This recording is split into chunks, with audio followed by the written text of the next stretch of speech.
Mic दो।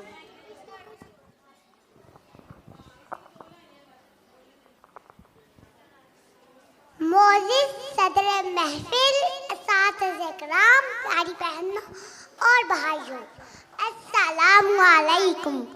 मैं हूँ आयशा नूर फातिमा।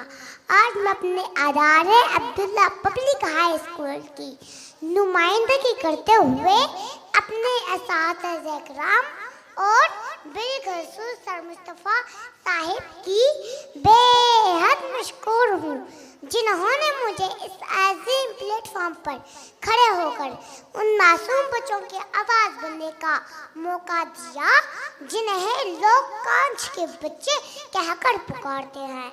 जनाबे ज़िक्र, लोग पूछते हैं कि ये हीमोफीलिया क्या है। ज़ाहिरी तौर पर देखा जाए तो ये एक बीमारी है, मगर मैं कहती हूँ कि ये हीमोफीलिया एक खामोश मौत है। हाँ, खामोश मौत है, क्योंकि ये वो मारूसी बीमारी है जिसमें इंसान का अपना ही जिस्म उसका दुश्मन बन जाता है। अगर इस बीमारी